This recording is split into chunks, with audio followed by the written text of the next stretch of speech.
Welcome to the Under the Hat podcast, the show where we talk about everything and anything that is top of mind in education. The goal is to provide meaningful conversation to what is currently happening in our classrooms. Stories, pains, moments of success. We want to hear it all. Welcome, everyone. For me, this is a happy Saturday morning out in the West Coast. I know for some of you, this might be the early afternoon or the evening, or if you're watching this sometime in the future. Welcome back to Under the Hat. We are at episode 11. And for those that are joining, thank you, Erika. Folks, her excitement is going to come through for you today, and we're gonna get right into that in a bit. But yeah, so if you are catching this live, feel free to drop stuff in the chat, whether that's this going live on Instagram, which I absolutely love. I love posting it right now. And that's a whole lot of fun. My friend Brian is viewing. Brian, I see you there. A good Q friend of mine. We have Sophie in the chat as well. My friend Sophie, colleague of mine and bestie. I think I can say that Sophie and I are very much besties. We've explored the lands of New Zealand together. And so yeah. Okay. Oh, and that could be a story. We could certainly talk about that. Story. I want to go there. Yeah. Oh, we will go there. We will go there. And so, friends, thank you for joining. Thank you for continuing to support the show and what we're trying to achieve here at Under the Hat. But today is super special for me because we get to hear from Erika Sandstrom, who has a lot of knowledge that for me is not my wheelhouse. So the things that she was doing and that she continues to do in the classroom, I dabbled with, right? Like when people are like, Steve, can you talk about project-based learning? I'm like, say less. Yes. Like I will be there.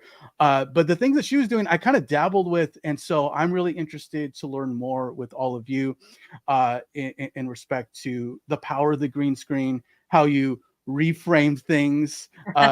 Hopefully that we caught, that was my attempt of trying to be clever with the title. But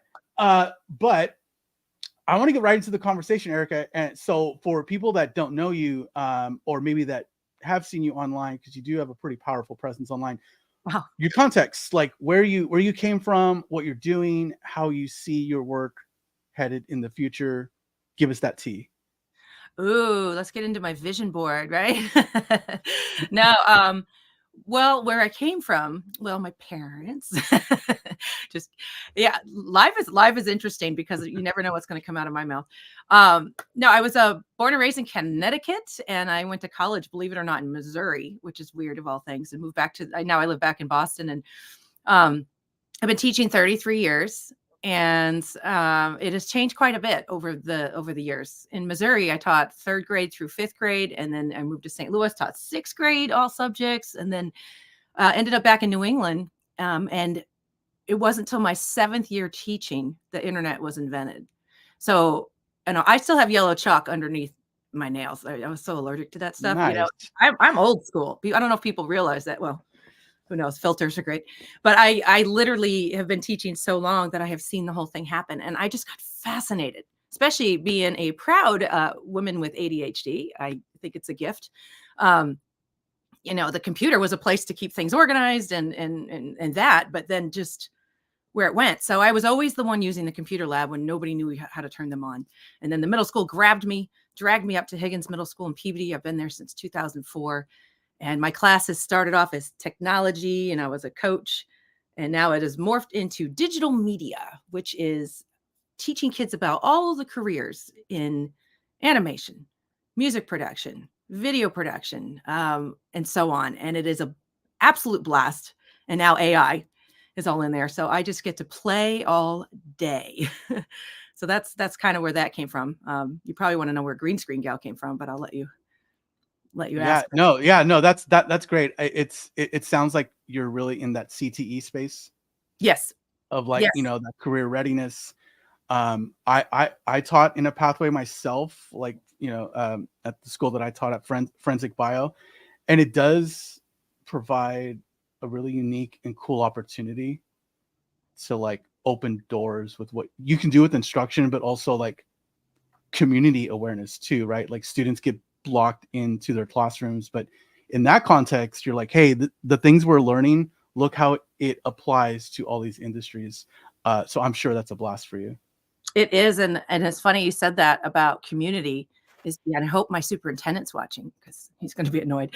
But I have been begging him to find a space for me. I work with the TV station here in the town I teach in Peabody, and it's incredible that space that they have and all the equipment. And I thought, you know what, our district needs a TV station where we have a talk show like Kelly Clarkson, with real couches and everything.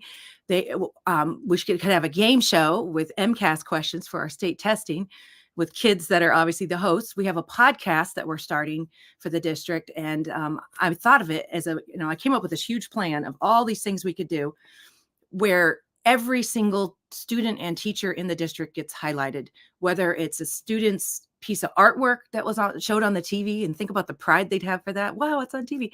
Or actually the students, and the TV station's willing to go with me in the van with the cameras to the schools. So I think it's just getting their mindset out of brick and mortar, and how do you make that a thing? So CTE is probably the route we'll take it and use some high school kids, but I'm working on it because that's what I want to do, and I think that's where I'm headed. Yeah, no, that's great. That's great. And so that's amazing work. Like anytime that we can make instruction, generally speaking, authentic and applicable, like do it, right? And regardless of what the subject is, the content and the grade level. So I applaud you for that. So question though, because you mentioned green screen earlier. So it seems to be like a really big passion of yours. And I did green screening myself a little bit with students, like different projects they were doing. But I was no way good at it in terms of like giving my students the tools that and the information that they needed. I think at the time we were using WeVideo. Mm-hmm. We did a little bit of like a few other platforms, and I just literally just bought a sheet that was just green. Yeah. And it kind of got the job done. Sometimes. Yeah. Like the outcome was good enough, and students like at the time, right? Like this was like a few years ago. At the time, they're like, oh, this is really cool. This is innovative. Which maybe it was, but in the same time, it was also providing like the skill of like problem solving, right? Be like, hey, this is not working because this, that, or the other. So I had a lot of fun with it, but I was at best an amateur in terms of like using it in the classroom. So kind of curious, like how you got there with it, why it's a passion, kind of how you use it with students. Oh gosh. Well, people say that all the time, like, oh, that I'm all about green screens, and it's really not just about green screen. It's creative media. But green screen is not just about chroma key. It's about the experience. And you already touched on that a little bit with kids with, problem solving skills, but the content they make, they have to do so many takes that they remember the content. I have students right now working on a water evaporation reel, and they are experts in evaporation now, and just the laughter we've had over it. Also, their presentation skills, even if they're behind the camera, even if they're the director, they're working on that. Collaboration, social emotional learning. I mean, I swoop in and teach I statements, or when they're arguing or things like that, and just the personalized learning that you can create. But as far as the green screen, I got dubbed green screen gal because I was just obsessed. I used to think I wanted to be a meteorologist. Then I took a course and I decided it was way too much math. I'm like, forget that.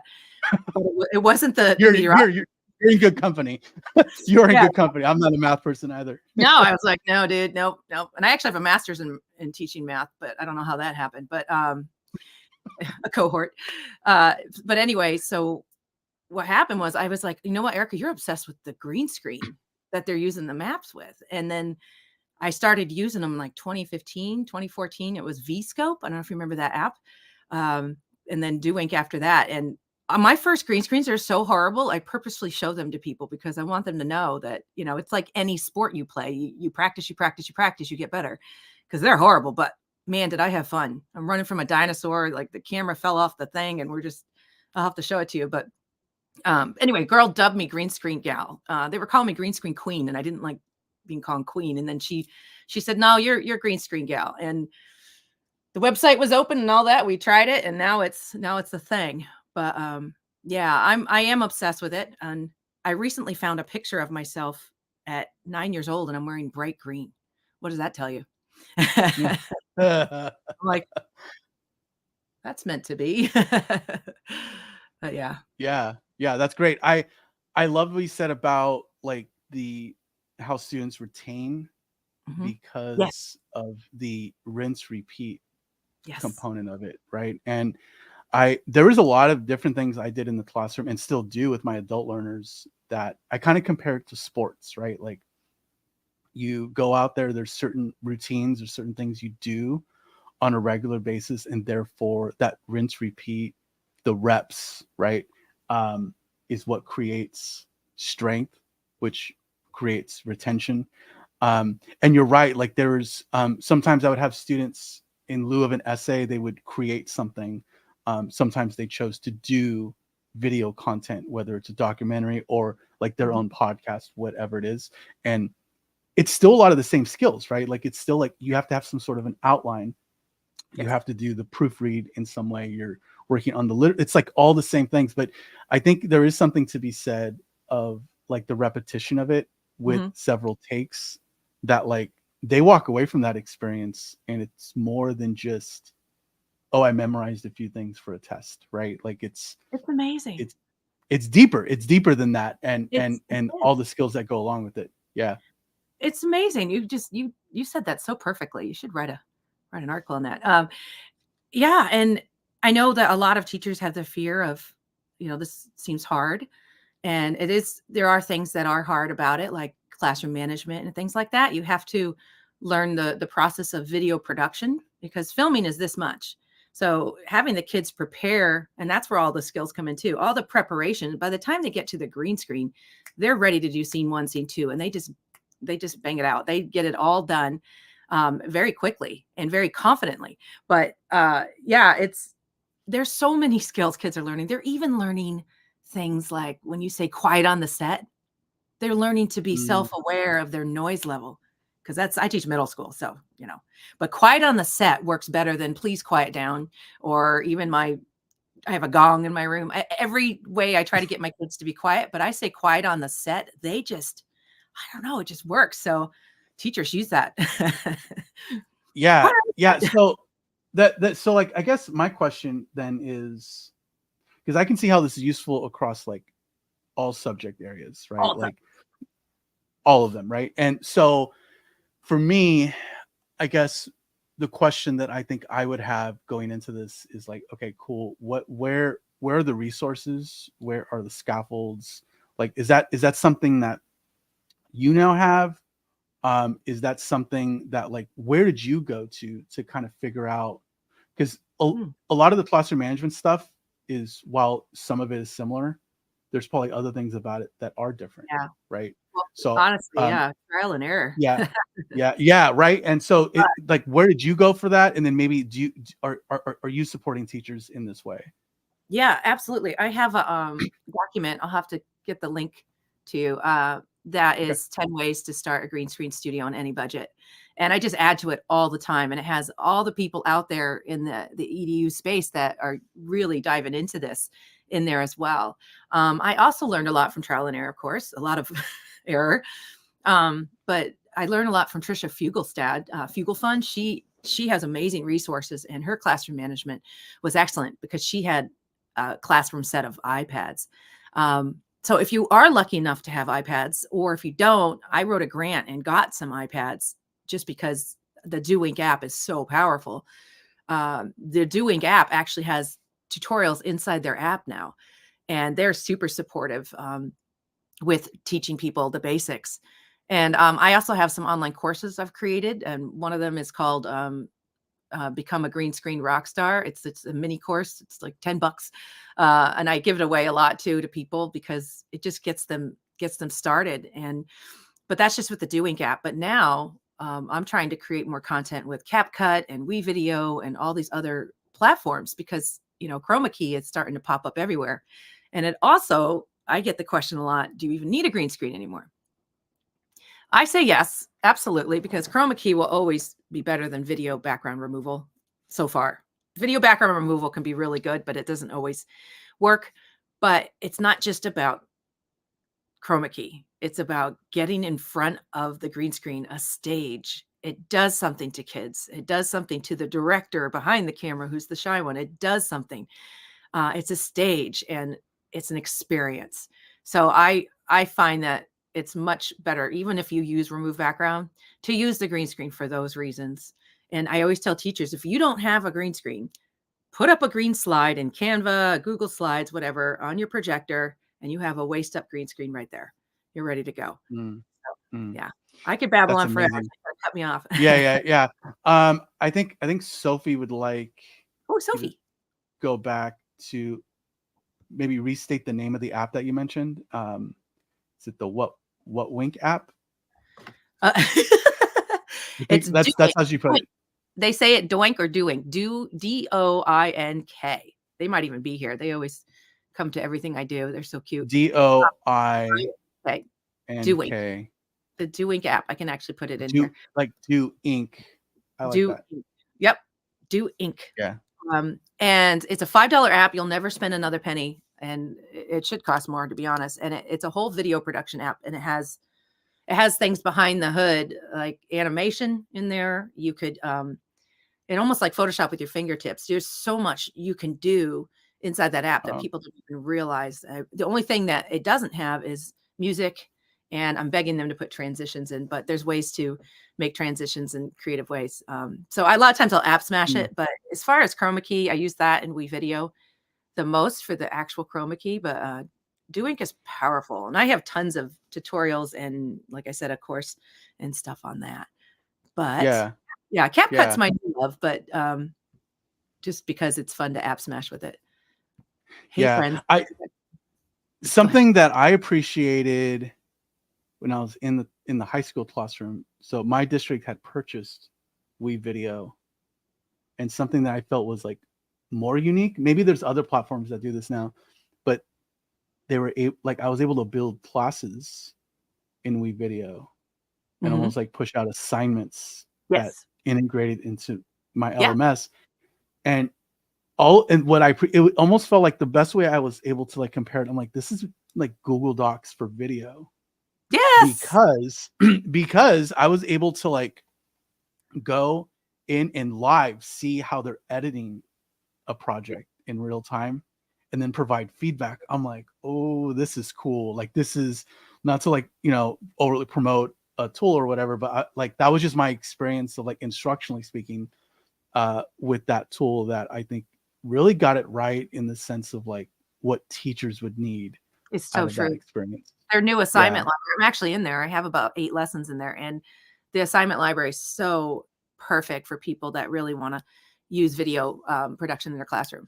My dream is to have every teacher provide that as an option for kids to show their learning. And these are TikTok kids. These are screen babies. This is what they do. And also for teachers in the WeVideo assignment library, just by practicing, you'll be able to make content, like you said, for flip learning. Because I mean, it is so worth the time, especially with the app and the things we were talking about earlier, to create content for yourself. So you have a DVR for kids that were absent, or the kids are so much more entertained by a video of you teaching than you live. As teachers know, we lose them in about 60 seconds in my classroom. So yeah. And so like, was another one that I still use today. Right. Like, love that. I am normally, if you're getting a professional learning session for me, I'm using in some way.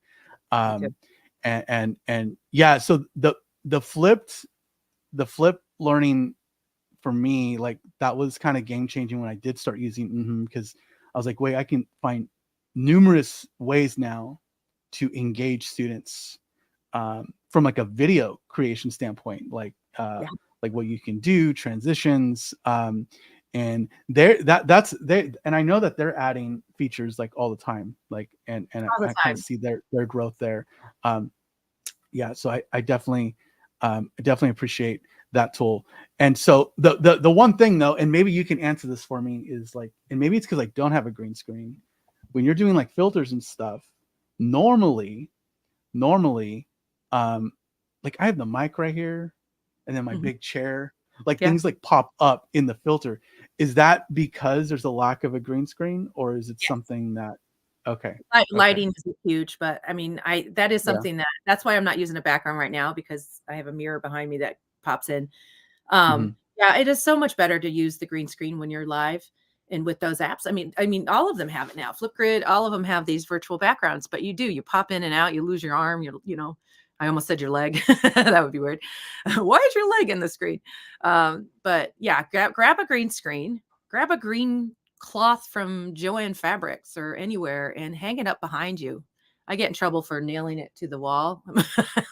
I always get trouble. um, Why are you putting holes in the wall? I'm like, I couldn't get my green screen up in time. Um, yeah. yeah, but Uh, so I do have, and I'm dropping this in the chat here. okay. Um, your not your Instagram, your Amazon link. Yeah. Because yeah, like I kind of was poking around earlier before we jumped on, and kind of seeing like, oh, these are uh these are items, Yes, products that Erika recommends, right? absolutely. And kind of put, so if people are interested, they'll have it in the show notes, but they have it in the chat. Um, does Instagram even let me do that? I I think it don't know. I, does. I struggle with the link thing. I Yeah. actually put in their app as well because people should definitely check that out. And I saw somebody write something in here about using a cape for Harry Potter. And I love that.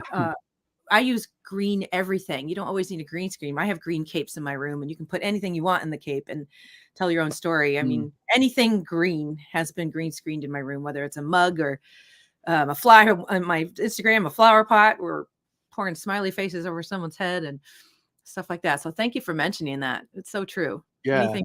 Yeah. Absolutely. Absolutely. And so if you're a teacher, or an educator who's watching, listening, be like, you know what, I'm intrigued. I want to go ahead and try and start.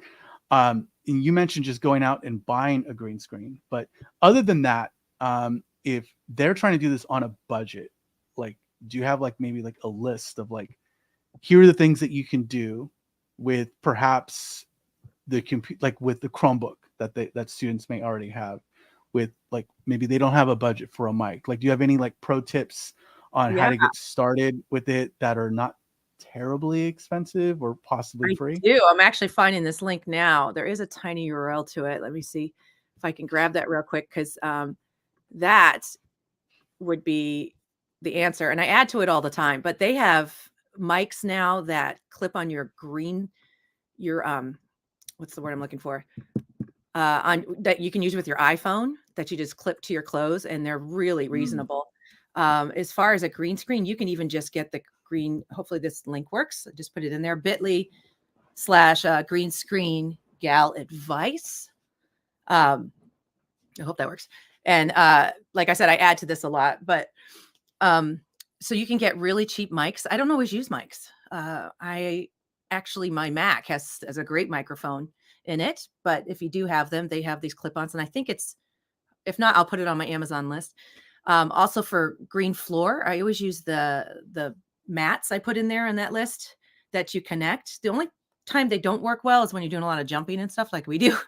But those mats are great because the floor is really important. I think when you have a green screen that comes down with the cloth, that's good if you're not jumping and moving. But if you're jumping, I actually have a video of me falling flat on my face. So you have to be very careful about putting cloth on the floor. But you can buy for about $20 the chroma key sheet Oh, and put it up yourself. You yeah. don't need to get the stand, but they're pretty cheap now. You can get the whole setup for less than $100 and have everything ready to go. So if you have grants at your school and things like that, if not, go to Yeah. John Fabrics. Yeah. Yeah. Uh, green Awesome. poster board works. The screen I was telling you about to put a screen up lots of things, Hmm. sweaters. Sweaters. Yeah, no, that's very cool. That's very cool. And that's good information to have. Like, I wish I would have had that information when I was trying to like problem solve this stuff with my students. Though, I mean, I think even when you don't have all the answers, um, there's a lot of learning involved with that though. Like, I remember learning a lot of like what works, what doesn't work. Um, and that can be quite useful. What you did mention AI earlier. Um, what, how is that involved now with you with all this, maybe with respect to green screen? Sorry, my phone's ringing.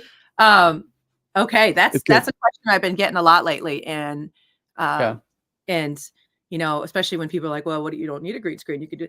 Like, sure you do. And I have this quote that I just wrote on a article I wrote. It's artificial intelligence is not a substitute for human intelligence. It's a tool to can't see my own writing. It's a tool to amplify human creativity and ingenuity.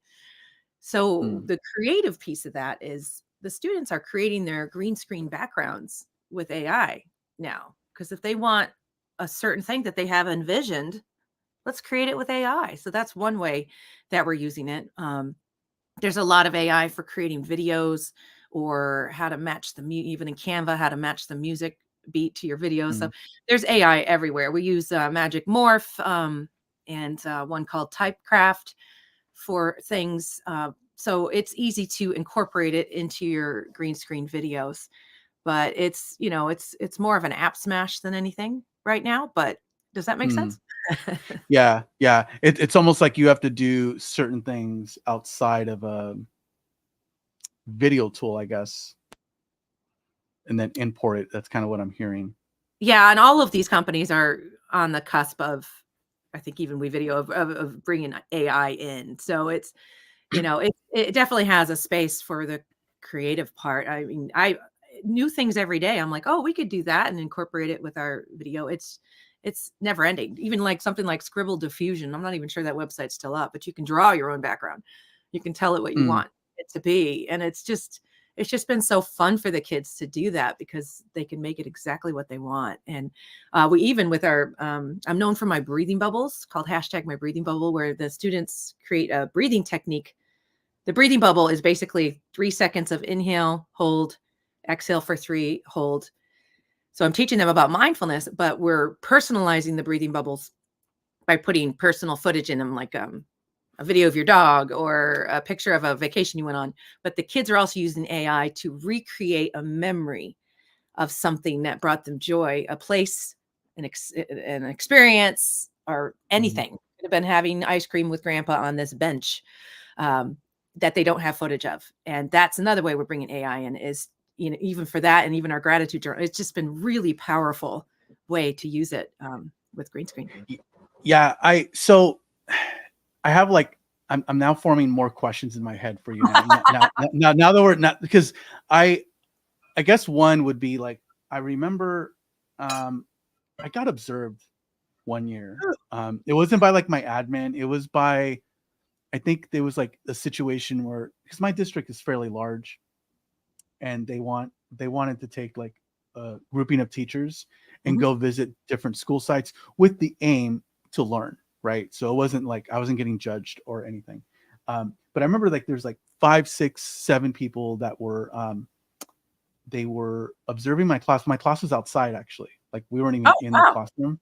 And so the learning experience was, they had different vocab terms that they were using, like they were creating a video of like old school silent movies, Oh, I trying to love that. communicate trying to communicate what these terms were. But I think like the unit, as a history teacher, we were like somewhere like in World War II. So the terms are actually fairly complicated to convey if you can't talk, if it's in fact a silent Exactly. movie. And the project turned into like, then once the videos were created, I would share them with a different class period, and they would have to figure out That like, is oh, awesome. that's Did you what use that term. filters? Did you use all the filters for, like, old film? I know you can do that in, Yeah, some yeah, yeah. I forgot. We were the Adobe Premiere, Am I Mhm. remembering that correctly? Yeah, I think that was the tool that we were using at that time. Wow. Which You that fancy. that that gave us, yeah, that gave us flexibility with making all that happen. Um, but I remember I have this memory, they came and were outside, and students were in different groups and different pods. Some were like, working on the script, others were, Yes. actually recording, some are on the computer, more like we're all in different places. And I'm sure you understand Well, that, right? With that's how the you schedule. manage it, is they do different places of where they're at. Yeah. Yeah. Yeah. And so I got questioned. I was just like, wait, what class is this? Like they couldn't figure out what, like, they're like, wait, this is not a history class. I'm like, no, it's a history class. Yes, it Um, is. it is, right. And That's what's some funny. were, it's kind of interesting because I felt like some were kind of put off by it, while others were like excited. Like I got like a weird like spectrum, if you will, like of like what it is I was doing. Um, do you ever get like maybe like pushback of like the like is there a space for all this in every class? And I kind of want to add, sorry, it's probably gonna be a loaded question, so we might get a loaded answer, but um the pushback of like, well, we spend way too much time in front of screens anyway.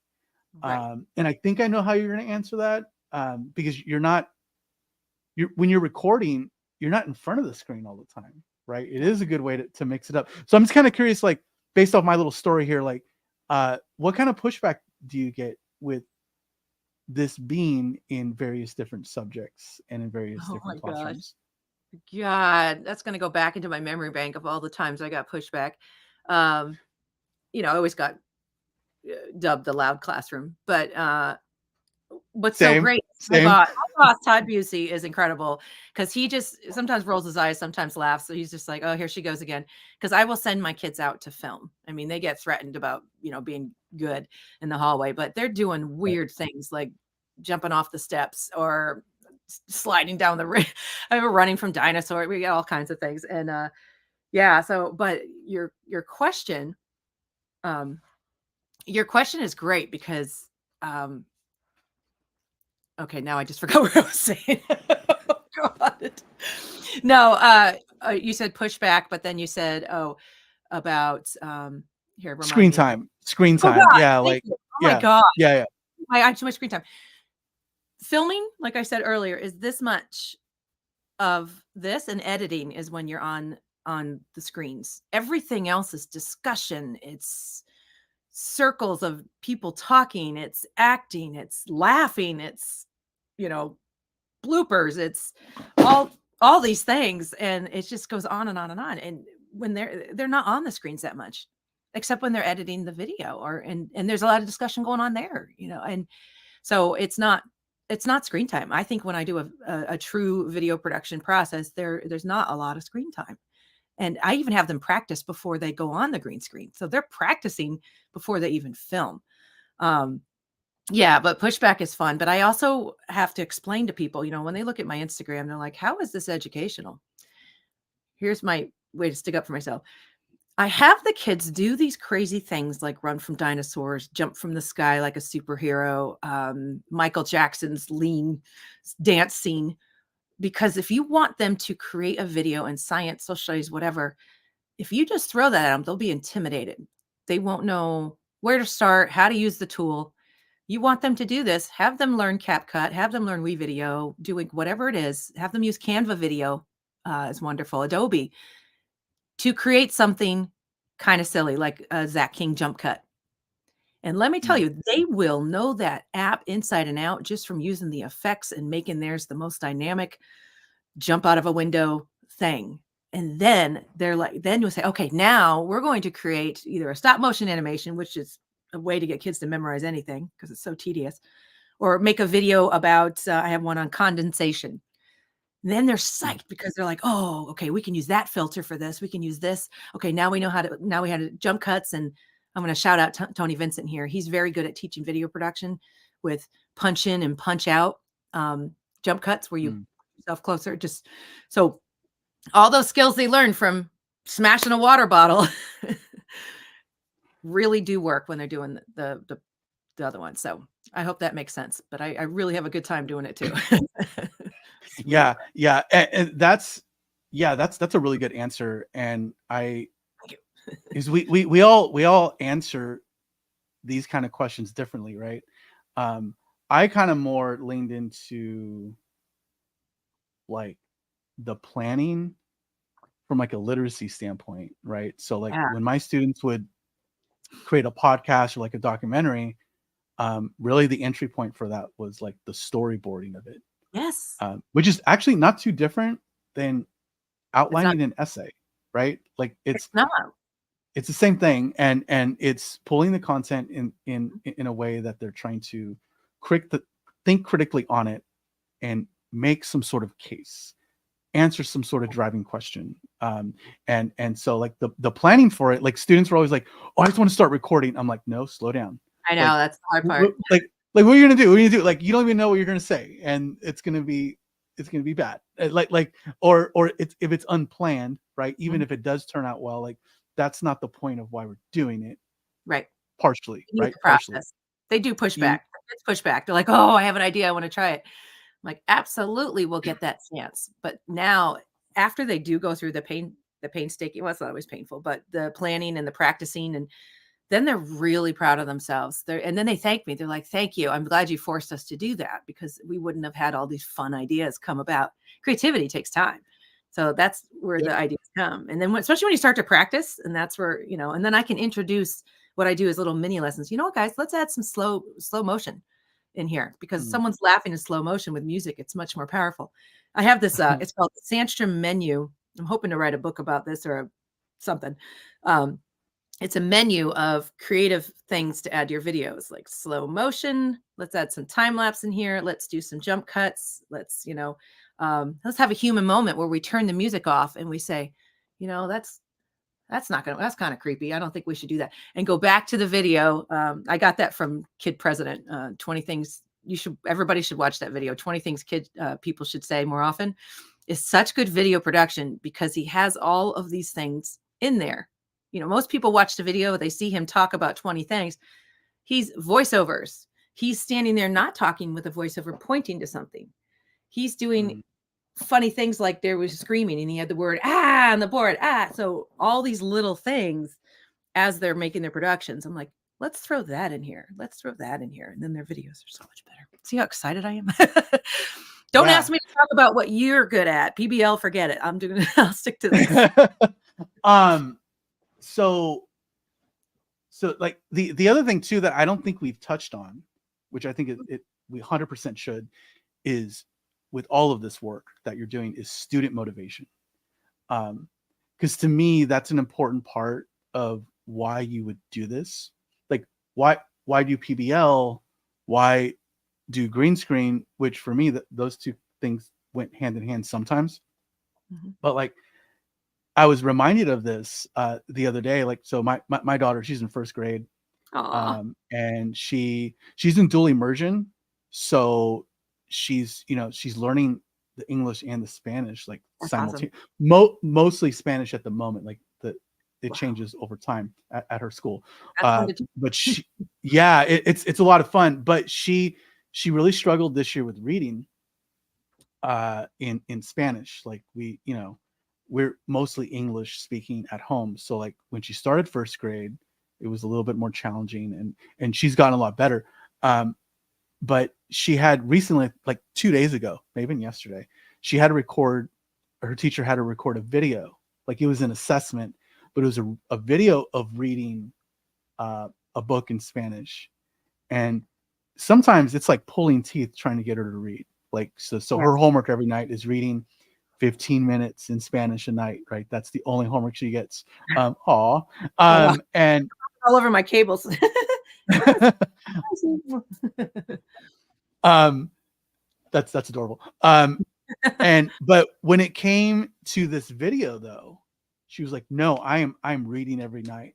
I know I'm getting recorded. And I asked her, I'm like, Riley, is it because of the video? And she's like, yeah. I'm like, but you make videos all the time with me. Like you make videos with dad.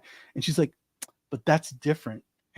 Or she'll make videos for like she had to make a video because she was selling Girl Scout cookies, right? Aw. And and and and it was one of those things like when the video is in a different context, it means something different than when it's alongside education and like the motivation of reading and the working. And she knew that it was going to get documented, and Mm-hmm. it just there's something about it that Oh yeah, intrinsically motivated her it to really motivates me work for my at kind of show. yeah, yeah. And what I say, like kind of pepper the PBL thing on top of this is like when they know that the video content is going to a much larger audience than their teacher, Yes, that's also telling. So peer pressure. I've rambled on enough about motivation. So I'm kind of curious, like what you saw in your classroom with your students with respect to motivation with the work that you were doing. You did not ramble. That was amazing. I wanted you to keep going. I made a Girl Scout video too. It's on my Instagram, and my niece, she's flying like a superhero and landing in the cookie box, and you can really have Nice. fun with that. Oh, it's hilarious. We did it through Zoom, um, which is another thing people can do. You can green screen through Zoom, believe it or not. But as far as Oh, motivation, I mean, obviously a lot of teachers are saying this, and I don't want to be negative, but it's something I have witnessed is the apathy since mm, COVID, and especially with middle school, and motivating them. But I do agree that when it's a video project, even if they're not on camera, they are more motivated because they know their peers are going to see it. They know it, they know Green Screen Gal might post it if they give me permission. And yeah, there's something about it that's really powerful. But the thing I've seen, and sorry teachers, but I've seen this a lot, is they don't give them enough time. Teachers will say, mm, okay, I want you to make a music video about, about something in science, like periodic table. And they'll say, okay, let's do in 3 days. And and you only see the kids for 45 minutes a day. It doesn't work. So it right. just need time for the process for it to be something they're proud of. I also think taking the time to put on a tutorial of CapCut of maybe one of my students smashing a water bottle is worth your time. It gets the kids excited about it. And that's usually where I get the motivation from is if I do these fun things first, then they're more motivated. But because it's just like anything, it's like looking at a blank piece of paper. Where do I start? And I know that's hard because teachers are like, well, I don't know how to teach a video project, but um, Mm, they'd be surprised how much they already know. You brainstorm, you write a script, you practice, you add some fun stuff in there and have the kids bring their own thing. Then you edit it and then you produce it. And yeah, no, I'm babbling. But as far as motivation, I agree with you. And you kind of said it perfectly. There's something about it. I know with middle school, it's peer pressure, but yeah, sure. Yeah. Yeah. No, in terms of like allowing time, that's super important. And I'm glad it you mentioned is. that It because needs time. I almost I got to the point where like I kind of framed my projects or kind of this work like for a whole unit, Mhm. sometimes a whole semester, like because yeah, you need the time for initial learning because there was still direct instruction. Like Right. mine was in the context of the flip process, but like we're still assessing, we're still doing like a lot of the things that you would typically see in a classroom, but like allowing that space and some of the front loading early on in the semester of like these are the top 5 tools we're using and we're going to get really good at it this first Right. week of school. um, so that sort of thing. Yeah. But I am, because I do want to have enough time to pepper in this New Zealand story. So Yes. let's we will be doing that, and hopefully Sophie's still around for Sophie, I that love story. that you wrote that you guys do high kicks. We need to talk because our students could do something fun together if she's a teacher. She's like, "We Yeah. So yeah. Sophie's a former teacher, a former coach. nice." She works at my company, but at my company we're still teaching. Mhm. Like Yes. that's kind of what I try to convey to people is like, we're still supporting and teaching teachers Oh, great. of how to use technology in the classroom. Um, but before we dive into like kind of the fun stuff, I kind of, not that this won't be fun. So we always have that big question. It's like the one question show, of with all the work that you're doing and that you have done and kind of what you're seeing is the question is like, what is under your hat? Like, what is top of mind in education right now? And maybe you've already touched on it to an extent, right? But like with what you're seeing right now, what is something that we should be talking about? What is something perhaps that is keeping you up at night? Or maybe what is something that you're seeing like, oh, we're doing well right now with this, that, or the other. So what is, Erika, what is top of mind for you right now? See, this is what's hard about lives. You don't have time to think. We No, can give you that think time. yeah, that top of mind is I don't know the answer. No, I think I'm going to say something everybody else is saying. It's how to get teachers and or educators and administrators to embrace AI in the classroom, because it's here, it's been here, it's not going anywhere, and so I struggle with that a little bit, just because well, yes and no, just giving teachers wins and helping them get past what their fear is. It's all about Mm. fear. So I think that's very top of my mind. But gosh, what else? Lots of things. I mean, it's just getting, for me, it's, hold on one second, I'm going to lose my charge. My Sure. cat knocked it out. I told you the cat was knocking all my cables out. It's good. It's good. I think I also think about what can I put out there for content to help teachers to embrace video production as a way to have kids share their learning, because they will be blown away of what these kids can create. And even if a different group is doing a different topic, the kids are going to learn from watching their video. These kids, I know my students are on TikTok and Instagram and Snapchat all day long. So that's always on the top of my mind. What can I do to convince educators or get them past the fear? Is that a good answer? No, it is. I think top of my mind is that, packing for South by Southwest. I have to pack. I'm leaving in the morning at 5 a.m. oh, there you go. There you go. Yeah. So like I feel what you're saying. Because like generally speaking, I felt like it was way easier to lead students than it is now for me to lead teachers and to lead adults, right? Like it's hard.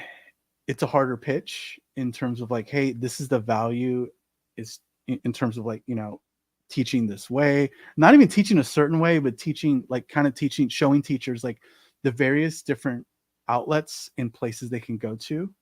Yes. To best support their learners. It's overwhelming. It's overwhelming. And like, yeah, it's like there's a lot of options. There are, with the fear, as you mentioned, like the fear of AI, all that stuff. So yeah, no, I certainly share that. Because it is something like we're trying to share the successes we saw. Like we saw it. We're like, this was successful, and let me show you how I did it. But how we craft that, like sometimes you only get one shot at it, right? We see students on a regular basis. They have to be there. Sometimes you'll see a teacher in just one session at one conference and sometimes they come back, and I see that. But in the same time, it's like for some, it's that one shot of learning that you have. So it is super important that the content is relevant and impactful.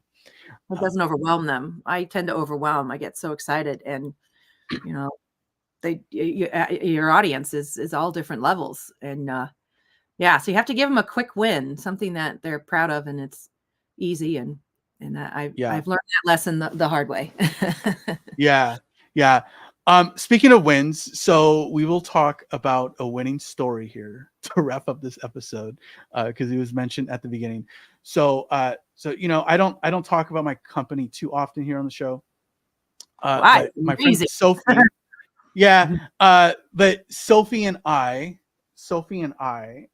work at a company called Cami, and it was really early on, like shortly after I got hired, we kind of they flew us all out to New Zealand, or a good chunk of us, because, well, to be fair, because it was like, it's not like that happens like all the time, but our company turned 10, so it was kind of like, we were there to work, but it was also a moment of like celebrating with, founders, our CEO, our colleagues that we work remotely with in New Zealand a year ago, February. Yeah, okay. It was about so it was about a year. Yeah, it was a little over than a year.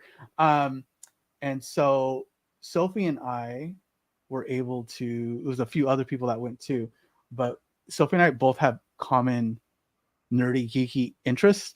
So we're like, Sophie, we're both going to be in New Zealand. We have to go to Hobbiton.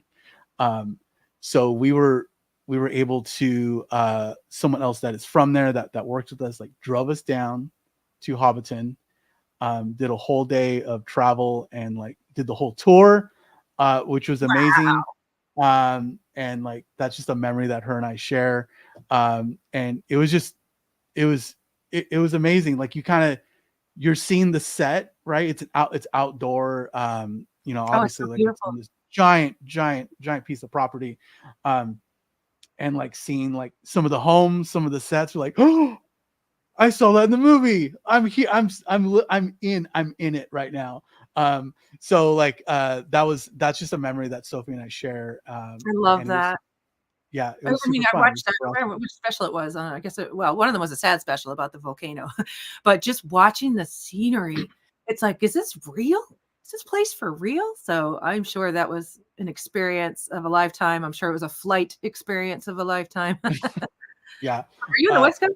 Yeah, you're in the West Coast, right? So yeah, I'm on the West Coast. So like, yeah, for me, the flight, it's still not fun. Like I don't like being on a plane that long, right? yeah.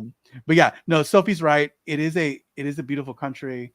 And it was one of those. I don't know if I'll ever get a chance to go back, right? I can't say that for sure, but I do appreciate that I got to share that with my colleagues and Sophie being one of them. But Oh yeah, yeah. that's You that's just that's the said story. you met me. Oh, that's right. I remember you, Soph. That's right, because I love your name. And I was with Tony. Met her at GAETC. That was a cool conference. Tony says that's his favorite, by the way. GAETC people. The people there in Georgia, just the welcoming. I have never had a session where people were like jumping up and down and clapping. And at the end, I just want to be there. I love those. I love the people there in the place. That was great. Yes, That's Sophie, I awesome. remember. Totally. Anyway, Yeah, that's no, awesome. but New Yeah. Zealand, that's on my list. I met somebody. There was one of the AI companies or one of the newer companies that was here for one of the conferences. Actually, I was with Steph and Cami at Hmm. your dinner thing, your walking restaurant tour, and there Oh was yes. New Zealand, that really tall woman. Were you there? The really tall woman, and she was so cool. They're such nice people. They're super funny. Yeah. Yeah, I was not there. I was not there at that one. No.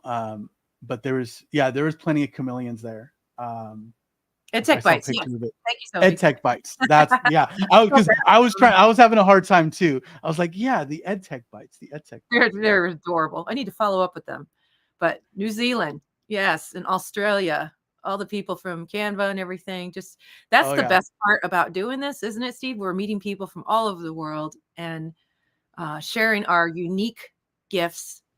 And it's Yeah. just amazing how much everybody supports and celebrates you for sharing what you're meant to share. And I love that part of it. It's just been extremely um, fun and humbling and just, I don't know, so exciting, Yeah. you know? And sometimes you do have to like pinch yourself a little bit because You do. I was doing a lot of like, supporting my district, like kind of like grassroots level, like, from the classroom, Mhm. serving on committees, speaking at faculty meetings Yeah, and me like too, little for like years. internal stuff. Yeah. And that's while that's a lot of fun. When I started doing this like on a larger scale, So fun. it's like I was like at first I was like, are you sure? Like I you know, we want to all hear go me through that. talk? We're like, "Me? Yeah, I was People like, are you wanna like hear me? this?" Yeah, are you sure? And so and I still still, feel right? that Like way every time I get on. I'm like, "Do you really wanna hear this?" and like yeah, and it's like a webinar of sort, and where I'm seeing like international people come through, or like where Yeah. it's like connecting with people in that level is a lot of joy just because of the relationships and the perspectives that we all share with each other. So yeah, Wakelet's community is one that everybody should join, even if you don't use Wakelet, which you should be. But if you don't, their community is about community. They had me come on and I was teaching chair yoga across the world to people there. I met people from so many countries that you normally wouldn't meet people from just through Wakelet. So I always encourage educators that aren't in this ed tech space like we are to join communities, become ambassadors, and just connect, because it leads to so many things. I mean, I'm literally still pinching myself that I got chosen for this panel at South by Southwest with Guy Kawasaki, Jason Wilmot, who's the head of education for Canva, and Kelly Gibson. Boy, she's cool.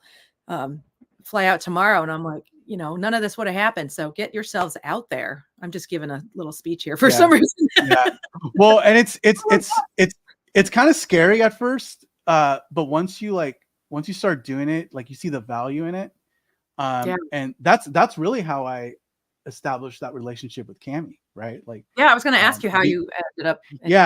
Being a part of their ambassador program, right? Like the Cami Hero program, is how I first started that relationship, and then them giving me speaking opportunities, right? Mm-hmm. And whether it was at the time their virtual conferences, I was on their podcast, right? It was like, again, at first it was just like, are you sure?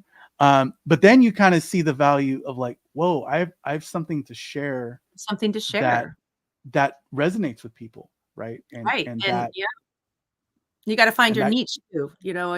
Yes. That's why a lot of people are trying to do everything. I'm like, pick something that you're so passionate about, you can't stop thinking about it and you can't stop doing it. And then let that be your thing, Yeah, look at this thing, this weird name, and it's funny to meet people outside of education, and I tell them, they're like, oh, how can I get a hold of you? I'm like, just Google green screen gal. They're like, what? I'm like, but not girl, because that could bring up things you don't want to see. It's like women in meteorology that went sideways. I don't know. Now everybody's going to Google it, so just beware of the ads you get. That's not my fault. Disclaimer. Gal, not girl. Gal. Yeah. Erika, thank you so much. I feel like I'm gonna have a really good Saturday now because of this conversation. Like you're like your positivity, your vibe. I know that you're really good friends with Stephanie Howell.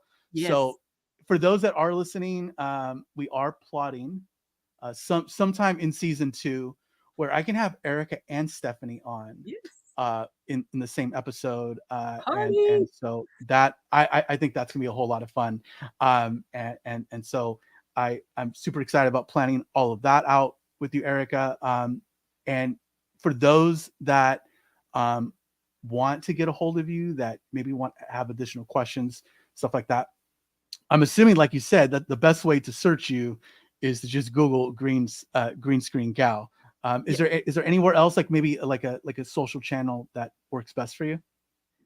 I'm on all of them, but a lot of people message me on Twitter. A lot of people message me on Instagram, and the both Green Screen Gal 44 on Instagram.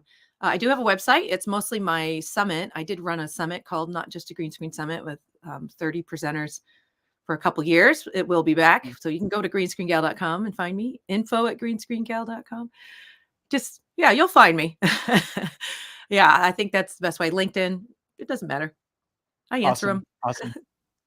I get a lot of fun questions. I love them. So if you interested in this, or you need help with something, I love that. I Zoom people all the time, helping them fix problems and nerd out over green screen. So it's super fun for me. It's not work. That's great. Like passion, if it's something you're passionate about, right? Like that's really cool. I just want to close with, thanking everybody that is watching right now, that is supporting, whether it's in the moment or sometime in the future. Again, if you want to get updates on things, if you go to underhatpod.com, if you subscribe there, you be on the mailing list if that's something that you're comfortable with doing. Get notified when new episodes drop. This one will drop today. And just be in the know, right? And you can also hit all those social links if that is something that you want to do. And you can also catch any of my episodes on Spotify, Apple, Amazon, the normal suspects for podcasting. And so, you can catch me there, and continue to support, subscribe, do all that fun stuff, and reach out to me if you need anything at all. But friends, we're coming to a close here. I appreciate all of you. Erika, you have a good day. Thank you so much.